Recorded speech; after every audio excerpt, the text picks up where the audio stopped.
Kalimera. Thank you, Elias. Good morning, everybody. I want to start by thanking Simos and Simeon for inviting me to speak today. Both of your organizations have been at the forefront of our efforts to support Greece's economic recovery and to encourage U.S. companies to explore commercial opportunities here in Greece. And given how important our defense and security cooperation has been to the strengthening of our relationship, it's very, very useful to have you engaged on the defense pillar as well. And of course, it is a great honor to appear on the same program as our partners, Minister Kamenos, Alternate Minister Toskas, and Shadow Minister Kakilias. I want to thank all of you for your partnership during what will be a crucial year for the Greek economy and the U.S.-Greek alliance. The next 100 days will be an especially critical period for the country as it emerges from its bailout programs and sets a course on the path to recovery and sustained Greek-led economic reform. Our work with AmCham in particular has represented one of the most important pillars of U.S. support for Greece's economic recovery. And I look forward to a close partnership in the several upcoming and commercial and economic events that we're working on, which will culminate with the U.S. participation as honored country at the Thessaloniki International Fair in September. As Simos noted, we have a robust program lined up there, and I'll address that a bit later.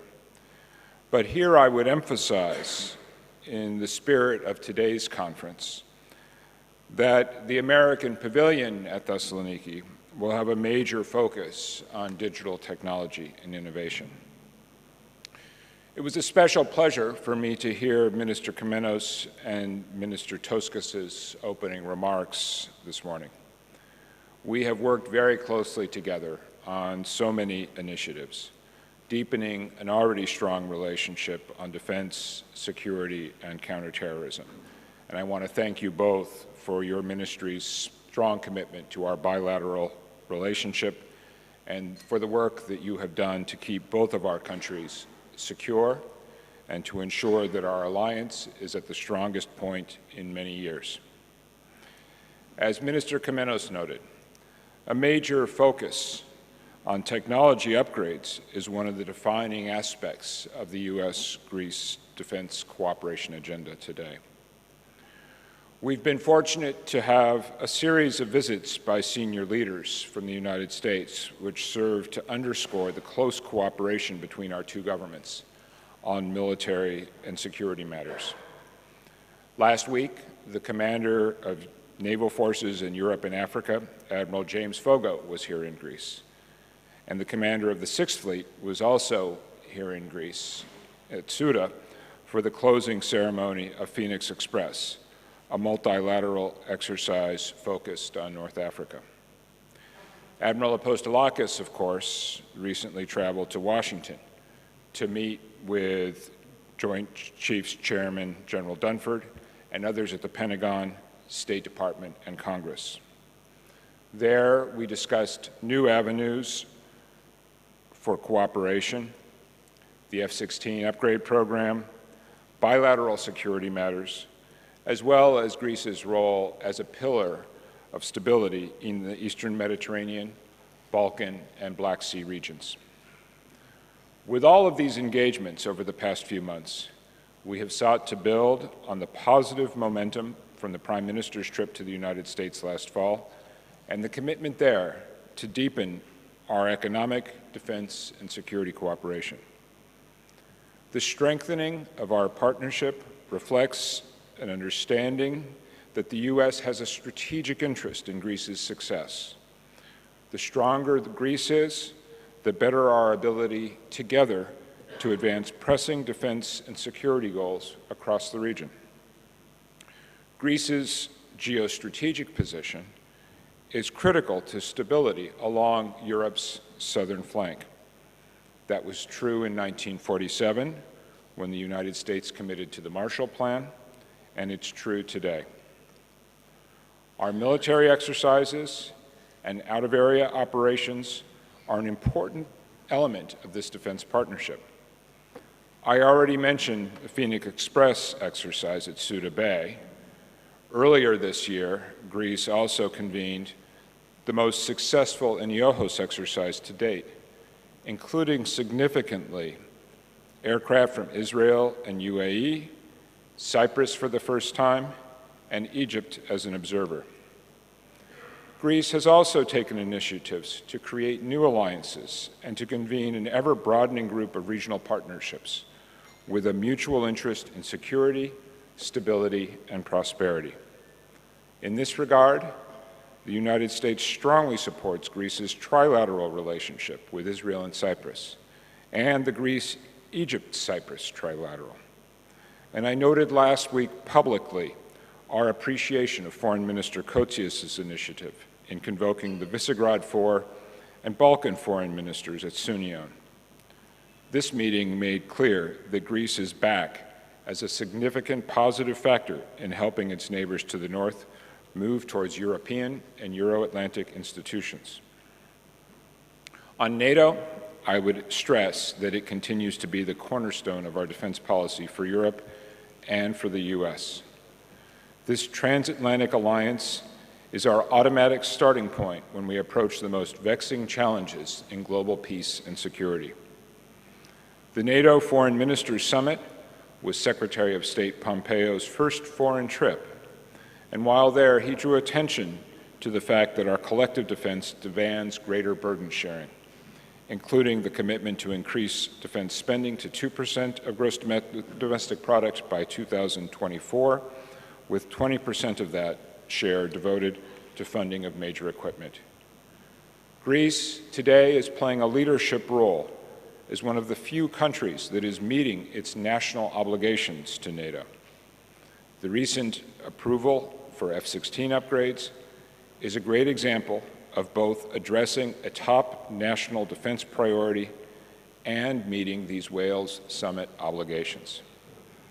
I have no doubt that the F-16 Viper program will be a major success for both countries, helping to enhance Greek defense capabilities and leveraging the strong Greek industrial capacity that I saw during my visit to Hellenic Aerospace last summer.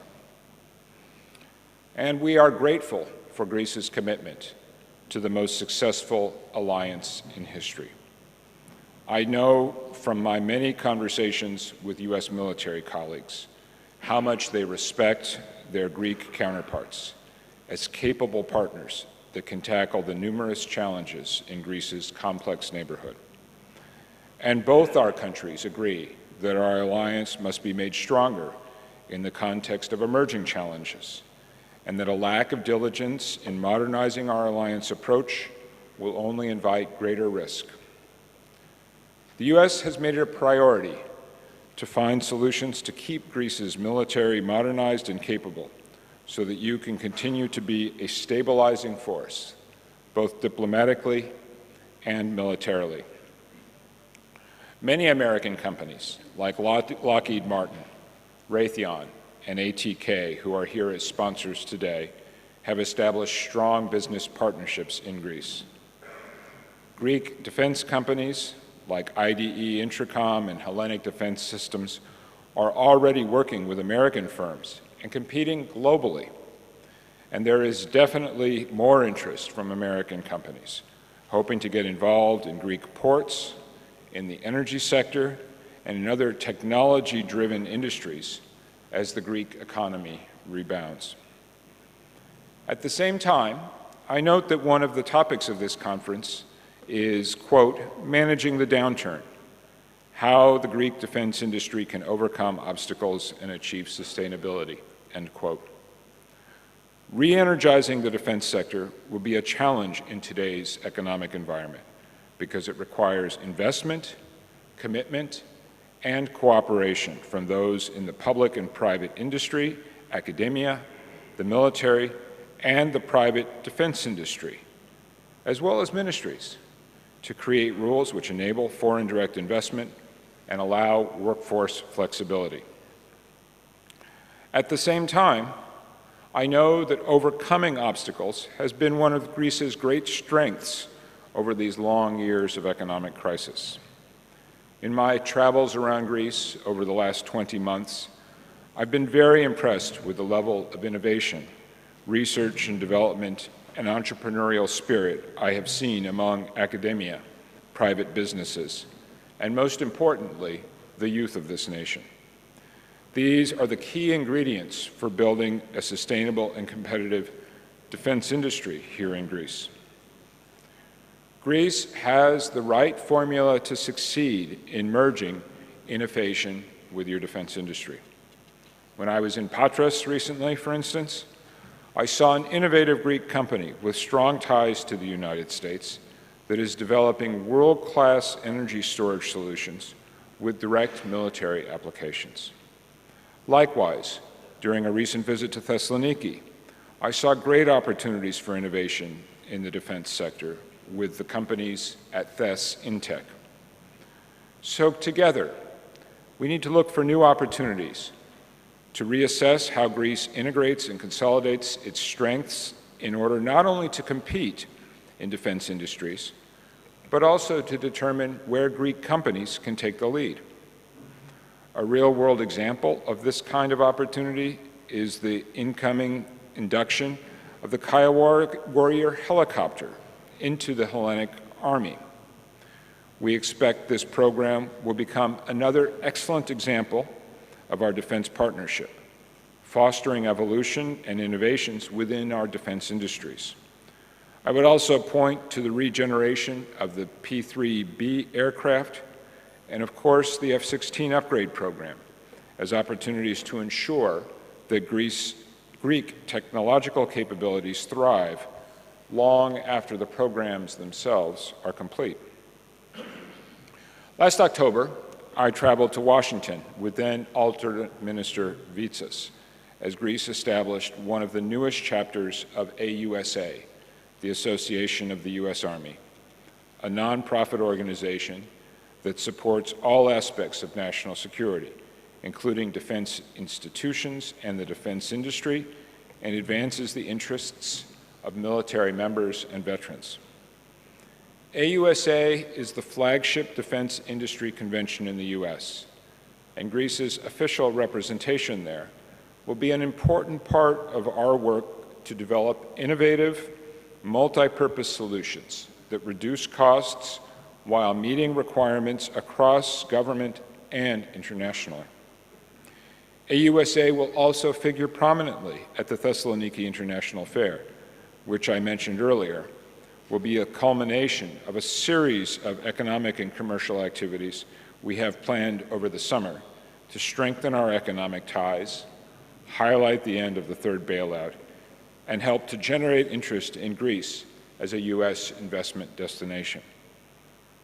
On top of the important participation of Hellenic AUSA and the Greek defense industry at TIF, we already have exciting promises of participation from mega companies like Google, Microsoft, Coca-Cola, Cisco, and Facebook. So TIF will touch on every sector of our economic, commercial, and technological relationship, including defense and security. We also expect a high-level delegation from Washington to represent the U.S. at the fair, led by Secretary of Commerce Wilbur Ross, and we are looking into the possibility of convening regional counterparts during the TIF, which would highlight our commitment to supporting Greece as a regional leader and our continued presence and partnership in northern Greece in particular. In conclusion, I want to reiterate the importance the United States places on our alliance with Greece, the capacities of our Greek partners, and the fact that the friendship between Greece and the United States has never been stronger.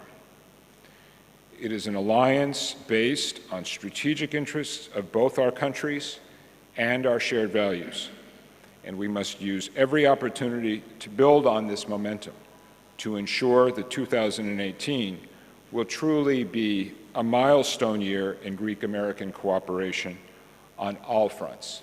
Evharisto Poli.